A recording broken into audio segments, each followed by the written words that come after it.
Erica and Zoe, thank you so much for coming on. I'm so excited because you guys are true entrepreneurs. You guys have started companies together, and I'm excited to talk about your latest venture. But first, let's just dive into where did you guys first meet? We met the old-fashioned way in a bar in New York City about a billion years ago. I think maybe 20 now. I don't know, something like that. Actually 20. Yeah, we were both in the, slinging drinks at a very trendy spot in, the Traeger Hotel. But yeah, and then you guys decided that night to go into business together, or how did you decide to do your cleanse company? We looked at each other from across the room. It's like, do you like juice? No, Erica, I'll let you tell it. Oh no, it was a longer journey than that. We were both working in bars and nightlife for a couple of years, trying to kind of also figure out our individual directions and where we wanted to actually go next. And I myself actually ended up falling a little bit in love with the hospitality industry and wanted to kind of learn the ins and outs of it. And whether it was like bar and restaurant management, I worked all different positions. I worked in food TV. Ended up a few years into that journey working actually in food PR. But, Zoe and I were friends throughout that course. And she was she was actually finishing college and pursuing a communications path and writing and editing and all of that world. And at the same time, simultaneously, also just as a lifestyle decision was a raw foodist and really kind of diving deep into understanding the whole world of healing through food. And she had done a course at the Ann Wigmore Institute to really kind of develop her whole understanding of nutritional healing. And I think I would say that was like the light bulb moment was like, this is actually something that everybody should benefit from. And you shouldn't have to kind of take a time out in your whole life just to, heal yourself or optimize your health through, better nutritional choices. And so the idea for this cleanse program kind of took shape. I suppose the blueprint was created during that time. And we were in touch and hanging out and kind of talking about this idea and what she was doing. And actually it was in Darien, Connecticut that she had kind of done a little bit of the initial testing with some women who were, you might have been one of them, or you might have been friends with one of them. Are you familiar with the Ann Wigmore Institute? No, I'm familiar with the other one. What's the guy? And they had the two of them, their husband and wife, and now he has an LA institute where he cooks raw food. No, are you talking about Matthew Kenny? Yes. Yeah. Remember his great restaurant downtown? Pure? Was it Pure? I used to love it. Yeah, they shut down. Didn't end well for Sarma, but they're... I mean, that world, man, it got really wacky. It did. I know there's a whole backstory to that, but we can leave that for another day. I want her on a podcast. That would be a fun... It would have a very small audience, but that would be a fun episode to do. Yes, because I actually know her I don't know. There is a whole backstory that I have one degree of connection. But yeah, so the Ann Wigmore Institute is this really fascinating place. It's been around forever. And it's Ann Wigmore, this woman who kind of pioneered this idea of raw food, sort of like wheatgrass therapy, fermented Rejuvilac, all this stuff. So it's really, really extreme. And she has this institute in Puerto Rico called the Ann Wigmore Institute. And it is where mostly terminal people go as like a last ditch effort. And it's kind of remarkable to see what happens there. I mean, people truly arrive with cancer and leave without it. It's amazing how the food is, medicine. It really is. Yeah. And so that's why, just to put perspective for people who are listening, when you guys started this Blueprint Cleanse, there was nothing like Green Jinx that there is today. No. Like people think of, it's whatever. It wasn't. You guys were pioneers. Yeah. At the time, I remember doing it in Darien, picking it up. Who was it? Was it Kim Walsh? Kim Walsh. Okay. I remember buying it from her and my friends were like, what? You haven't eaten in 7 days? Like that just was not normal back then. Yeah. The thing is that, I mean, we said it at the time, we say it now because it actually pertains to our current business, which is like, it did exist. It just didn't exist in a way that actually made it accessible. Right. Mm-hmm. So, I mean, we didn't invent green juice. You can go to any kind of juice bar, health food store back in the corner where somebody's standing there with a juicer. Yeah, exactly. And stand there and wait 30 minutes for one container of juice to be pressed for you. And the idea here was really just, how do we make this accessible? How do we make it a little sexier? Because it's definitely not something that should be excluded just for a vegetarian, vegan, raw community. Like this is something that can benefit everybody. It's just that people don't know about it because it's been sort of sidelined in this weird little mm-hmm. health food store of the 70s image. Right. Yeah. So how long did you guys do that for? So in 2000, so this is how early it was. In 2006 is when the sort of, I guess you could call it like the pilot happened. So over that year, I snuck into a juice bar, managed to take it over. Someone you definitely know, and like tested on all these women. So that was like a good long summer of like beta testing the cleanse program, serving it up to this like group of women in Derry, Connecticut. They kind of like kept coming back for more. And, it was like tweaked. And by the end of that year, it was like, okay, we need a kitchen, need like a true staff. We, I think, officially launched in, I'd say early 2007 in our own kind of way. So another thing that people forget is that there was no Amazon in the way it exists now at then. There was no social media then. I mean, it was truly like, you had Facebook. I mean, people were just like daily candy kind of ruled the world. It wasn't even like a lot of shopping online. There was no direct to consumer was not a phrase that people used. No. So we did a direct to consumer locally in New York City. So we were basically, producing everything ourselves in this commercial kitchen downtown and, literally like hopping in zip cars and like driving it around and delivering it to our early adopters at their door. And then, we scaled over the course of the next couple of years. We built out a bigger facility. We built out 2 kitchens, Long Island City. We expanded to direct to consumer. We were shipping nationally.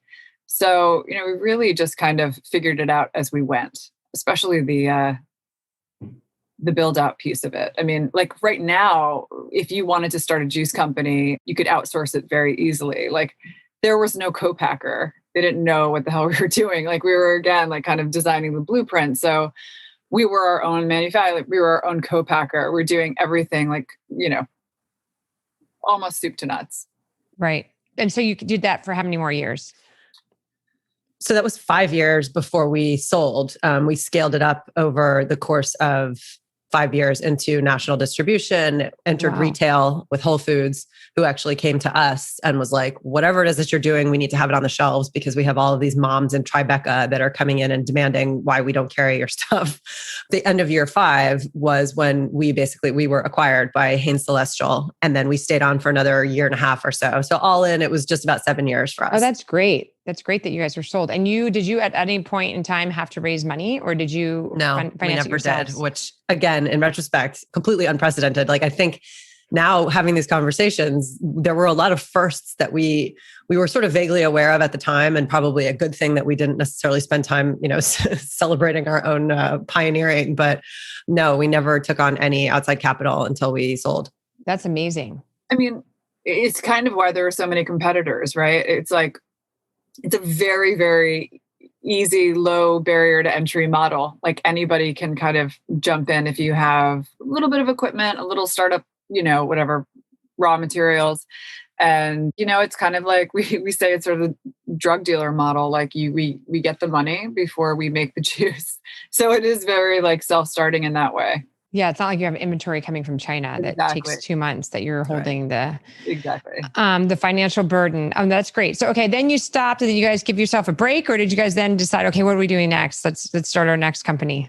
We give ourselves a little bit of a break. We took a couple of months away, and I guess longer than that. I had a couple of kids. We both sort of looked around, and it just, I don't know. We were kind of trying to figure out a way to stay involved, stay relevant. I ended up doing a couple of things independently. Erica did a few things. We were both kind of like involved in dabbling in different areas, all in the sort of wellness space. But no, I mean, I think we really enjoy working together, and we're very complementary in so many ways. And, we had one business that was sort of a false start. We're not afraid to talk about our failures. Not every idea. Which is good because sometimes you interview people, everyone makes it look so easy. No. And sometimes you got to bring back the curtain and be like, no. There were a lot of failures, a lot of missed things, a lot of events I couldn't go to for my kids or whatever. Yeah, for sure. Well, what was your failure? We'd love to hear the failure. Okay, yeah, sure. No, I think it's all, it's just learning. No, it is. It's not a failure, right? Yeah. It's something that you're using to huge education. But so we had I think I was pregnant with my first kid. We had this idea for a functional food. So it was, taking like traditional multivitamin or prenatal vitamin and putting it in food form. I mean, it sounds very basic, but there was really nothing out there that existed beyond like gummies or pills. And so there was nothing that was a true substitute. It was like you could have this vitamin infused product that was food oriented, but there was still it wasn't a full swap. Yeah. There wasn't a complete vitamin and in food form. So we worked for a good, year and a half, spent a lot of time and money and R&D and legal and all the rest to figure out this magical formula that would allow us to get an adequate dose of vitamins in this food form, which was like very complicated from a regulatory standpoint. Mm-hmm. I know, because I invested in another company. We did the same thing and we pivoted. Yeah. So pivot is smart in this case. So, we created this beautiful brand. We started the investor conversations way too late. We invested too much of our own money. We tried to raise a bit of money and everyone was just like, it's great. You're cute. It's a great idea. Love the brand. Looks like some real white space. Let us know when you have some traction. And, then we can talk. And it's sort of like, no, well, this model is very, it's a heavy lift. There's a lot of inventory, like a lot of it's the opposite of Blueprint, right? So we were just like, we had a full chain order from Target. I mean, so it wasn't like people weren't responding well. It just, at the end of the day, when we got to a certain point, it was just a risk level that we weren't comfortable with financially. So we weren't comfortable continuing to invest our own money because, again, this is like very inventory heavy. Yeah, cash intensive. Yeah. So we just said, you know what, let's just time out here. Let's put the brakes on this. Let's put this beautiful little brand on the shelf. Maybe there will be an opportunity down the road to have a conversation with like a much larger like Kellogg or Danone or something that can take this and just sort of drop it into their huge network, in which case it would make sense. But it wasn't sort of like a startup bootstrappy kind of model. Like it just wasn't going to work that way. So we were, thank God, wise enough to, stop the bleeding when we did. Yeah. And, we moved on. I have a question to ask you guys, just because I think having partners and partner issues is that's one of the number one reasons why companies don't, succeed, is because there's a lot of partner conflict or things turn out not the way people think. So I guess my question for you guys is, was there ever a conflict? And if so, if you guys, like, for example, if one of you wants to continue and one doesn't, who ultimately gets the decision? Like, how did you guys decide? Did you decide early on, like, I get the override, or you kind of just, you guys both work with each other until you both come to the same conclusion? I think, I mean, I won't speak for you, but I feel like I don't know. I think we kind of pride ourselves on being A, reasonable, and B, just not sort of tripping over our own egos. I think that there's oftentimes like it does get in the way. And I think we've done a good job, like, communicating around that, identifying it. I don't know. It's not like we had some really hard language in our operating agreement that said, we may have had some kind of very vague, like, arbiter, a third party would come in and like we named the type of person that would be, and maybe we had a list of like who those people might be. But it was pretty loose. And I have to say, like, we've never butted heads to I mean, I think, more specifically, even like, in the scenario that you just outlined, Mimi, because it's actually interesting. It's never gotten to that point where we had to even like lay down the framework that says, if we get to X point, then this person gets to kind of make the last call. I think partly because, to what Zoe was saying, like, we're very in tune with each other anyway. We've been friends longer than we've been working together. So we can definitely know how to read each other. Like, I can get a text message from Zoe and just be able to tell by the punctuation, like what's going on with her day. But I think that serves us because it's like, it's never going to get to that point where we're like in completely different places with how we're looking at something, because we're kind of in check all the way through. So, when she's feeling uneasy about something, either I am also, or if I'm not, I can kind of check in with that and say, okay, let's work this out. And then the same goes in the reverse. And I think we've been lucky in that a lot of times, I was actually just having this conversation, like the challenges that we still are riding out today, oftentimes one of us is, taking it hard while the other one is a little bit more grounded, and then vice versa. Yeah. It's like being married, right? There's like, yeah, it is. It is a marriage. I mean, it's the longest relationship I've ever had. Yes. And, the only days that are really hard are the days that we're both kind of like feeling like, what real crap about something. And then it's but everybody has those And days you guys early on said, okay, like you delineated like whose responsibility for what, like you kind of know, or I mean, I assume one of you is like, hey, I'm in charge of social media, or I'm in charge of finance, or again, it's never really been that like deliberate and specific. We definitely have our areas that we gravitate to, but then we also have a lot of areas where we overlap and we work very well together.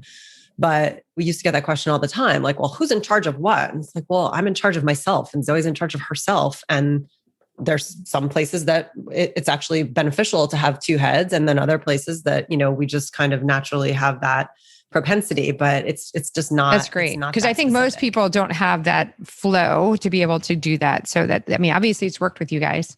So when did you guys decide to start, the Medicinal Mushroom Company?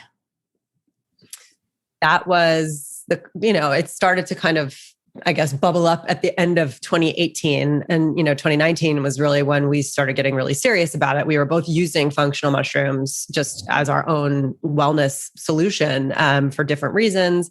And really finding that it wasn't so much that we were sitting around like, what are we going to invent next? It was really a product of again, kind of identifying some white space, which is functional mushrooms are already out in the market. It's not something that we just discovered or, that no one knows about. You were using another brand or were you making your using own? Other brands? And primarily, it was a powder. It was like an instant drink mix packet, something that required a little bit of work, that was a little bit annoying. And then the end result was like not super delicious.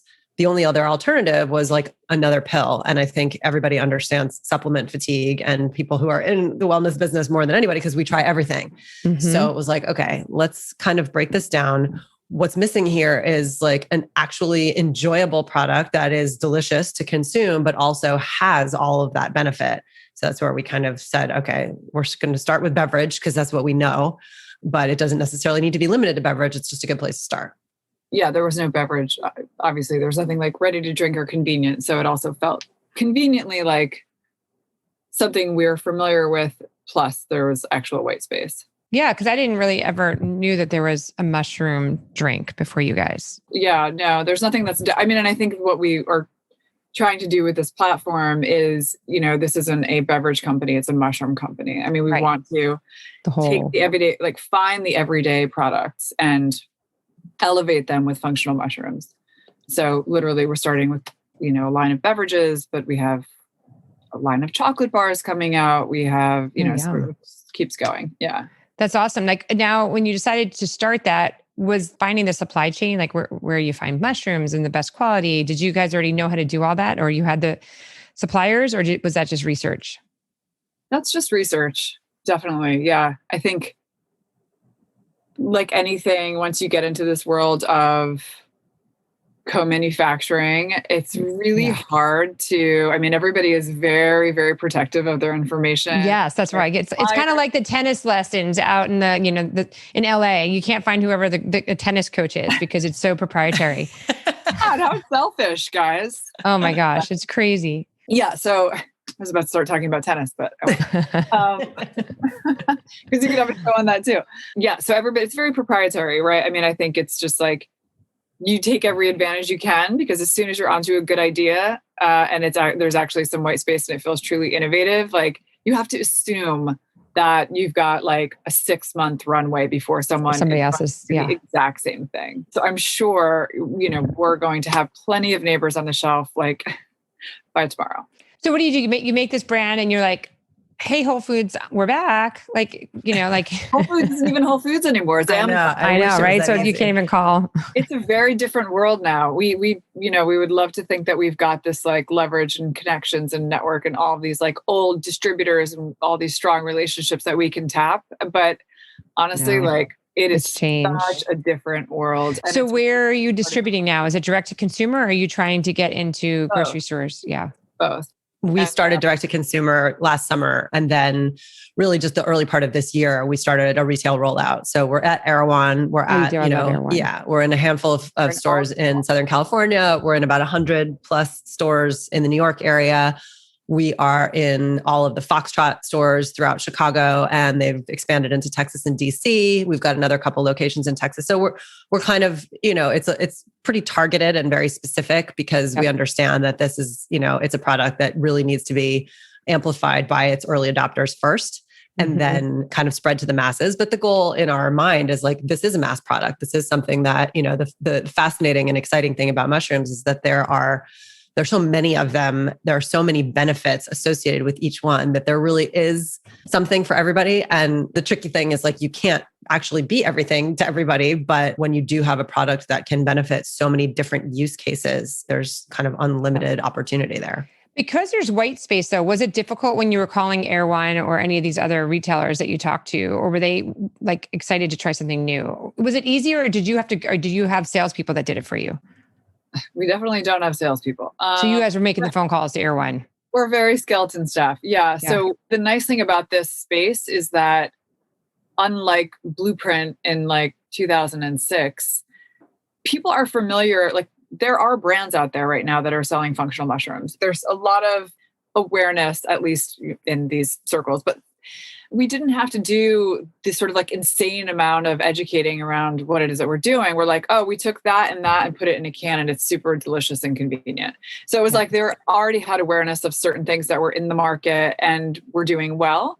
And so basically all we had to say was like, that thing that's doing, we made it better and more convenient. Right. So they were psyched to do it. Yeah, so it's good. It's not been that difficult, I have to say, for the retailers that actually get it, like Erewhon's. Like it's such a they're like, oh yeah. Choice. The bigger hurdle is convincing the average consumer that it's actually as delicious as we promise it is, because that's the one thing that, you can't taste it through the internet. So you have to find it in store if you want to try one can, or you have to kind of take a leap and order a case fit from our website. But I mean, we have like 100% hit rate in terms of the response once you actually try it, because it's daunting. Mushrooms, the word is a bit triggering. It's polarizing for people because they don't understand that functional mushrooms have nothing to do with portobello mushrooms. And if you think you don't like them, then you're kind of like weirded out by whatever we're telling you is in this can. And the reality is it's an extract, you know what I mean? They have nothing to do with each other. And, we pride ourselves on having exceptionally high standards when it comes to flavor profile. It was the same reason that Blueprint was as well received as it was, because we made something that people were kind of weirded out by taste really good. And it was actually craveable. And so that was the same standard that we set when we were doing the R&D with this product, which ended up taking a really long time because of our, exacting standards. That's good. So over the past 20 years of your entrepreneurial journey, what would you say has been like the most difficult or challenging thing for you guys? Over the past 20 years? Yeah. Like, because you've started now 3 companies or. Yeah. You know what? It's a very easy answer for me. What's that? And it's only happened recently. Fundraising. That's it. I mean, we had a business that pioneered an entire category, created a huge category, not even just with cold pressed juice, but the sort of indirect categories that were created. Not like we had a hand, but I guess I'm just trying to sort of like paint the picture of the scope of it, like HPP, co-manufacturers, like it really created a giant lane, and we bootstrapped it and we sold it and we did well and all the rest. And once we did go out and start our fundraising efforts, quite recently, every single person, and a lot of them we knew from Blueprint because they were potentially going, at the very end, they were potentially going to partner with us, but we went the acquisition route. So we had this sort of network. So we thought, okay, well, we've got a successful business under our belt. We've got this sort of network. This is going to be so easy. Like this space that we're entering now is already proven. We're just improving upon it. Like we're checking all these boxes. Like we're like ahead of the curve on all right. These. Yeah. And literally every investor has been like, oh, let us know, with your track record, you guys aren't going to have any problem raising money, but let us know, like check in about 6 months to a year. I mean, it's like insane to let us know. Once you have some, once you have some traction, once, it's always this kind of destination bias. And we've from day one, to Zoe's point, like we check all the boxes that we'll be asked to check as a startup. And yeah, I mean, I agree. It's been the biggest challenge. It's been an enormous time suck. Yeah. And I think it's been the biggest test of our, our fortitude and our just, I mean, it's an ego shattering experience. It's all of those things. Yes, it was demoralizing. Well, you know what they say, for every 100 pitches, you'll be lucky to even get one like response. We're at one. about 100. Yeah. And that's usually what it's about. It's like 100 to 1 or something. It's definitely less than 10%, way less than 10%. Yeah. And unfortunately, that's just the way I think it is, It's interesting because I feel like it's probably mostly men that you're probably pitching to, I would assume. Right. And they don't tend to, I think it's less than 10%, even less than that. I think it's 2% of women 2%. It's 2% of women that they invest in. But the funny thing is, like, we double their investment. For every women invested, they get a double return. So I don't know why they don't see the correlation. I don't get it. And they probably aren't the ones that are like super healthy drinking medicinal mushrooms. No, but their wives often are. It's right. It's every conversation is like, oh, my wife is really into this product. But they don't connect the dots. Right. I don't know why. Right. Well, that's also just it's somewhat insulting too. It's like, oh, this is cute. Let me see if my wife likes it. It's just like, oh, what are we talking about? I'm sorry. Yeah. That's like you should do it. Well, it's just. That's the one thing with my husband. He has been great. Like I went to IIN and like, I don't know, 12 years ago, 15 years ago. And he was a total steak guy, whatever. He is healthier than I am now. He's like, you really shouldn't be eating that. I'm like, back off. Like, but he's like literally the healthier one, like takes his vitamins, so he'll like your drink. So I'm like, okay, I got to get him this because he is all about like the kombucha and everything. So is IIN still going? Yes. It's all online though. Oh yeah. I was the last in-person class. I think that was in 2008 maybe or something. But anyway, so what advice would you give, just so we can wrap this up, for anybody who is thinking about going into, you guys are in a very difficult space too. It's very crowded, not what your specific thing is, but in general, consumer product. Crazy. Yeah. Just getting on a shelf in a grocery store. What advice would you give somebody? I mean, it's not necessarily what we didn't know so much as what we learned just by trial, which is going back to the earlier point that we made about, keeping the ego in check. And that's not necessarily something that you can opt to do if you have an ego problem in the first place. But I think we're fortunate that that's not an issue here, but it's surround yourself with people who know more than you, and don't be afraid to actually admit that they do, because they will be, you will be handsomely rewarded when you actually get that knowledge from people, if you're willing to accept it and not being afraid to ask for help. I mean, it sounds so cliche, but it's so true and so valuable. I love that. I've been gravitating towards this one a lot lately, which is not every idea is a good idea. And I think if you're an entrepreneur, you tend to have a lot of ideas. And so, I mean, it's fun. It's fun to come up with ideas. It's fun to try and think about what people need or what's lacking. But not every idea should be pursued. I think that there is a lot of value in that. Like, you shouldn't just assume that this is like absolutely something you should throw all your time, money, and energy into. So I think it's important to if you have something and you think it's good, like do a little bit of testing with friends and family or whoever. That can be very small. Yeah. Don't do the mom test, because she's just going to tell you she loves it and it's a great idea. Don't ask the people who are going to tell you what you want to hear. No, ask like very high demanding, like critical women in Darien, Connecticut who have very high standards. And they're like constantly giving you feedback. I mean, I have to say that was the most valuable experience I've ever had. Really? Michelle Mobison, thank you. Yeah, no, really. We used to pick up the bag. I was trying to think, how did I pay you? Did I pay you by check? I mean, back then there was no like. Oh no, I took your credit card number over the phone with a yellow pad and a pen. Yeah, I was like, back then there was no Venmo, there was no electronic. There was none of it. No. It was very bare bones. No. Yeah. So funny. Well, you guys are like women after my own heart, between being entrepreneurs and the whole health space. I love it.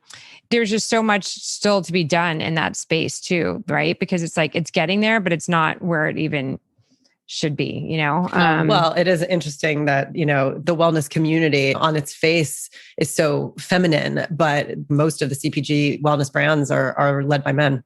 Yeah. I know. So can I just add one last thing? Because I think on that note, it's very important. And like, we've been talking about this a lot too. And it was the fact that men, right? All the venture funds tend to have are led by men. And then, they just continue to make money because they're investing in these female, whatever consumer brands. Women who have a lot of money are not starting up their own venture fund. They're donating to charities and sitting on the board of whatever not-for-profit organization and getting their rosy halo effect from it. And that's that. They could take that same money and start a venture fund and invest in the brands that they believe in that are women-owned, operated, near and dear to their heart.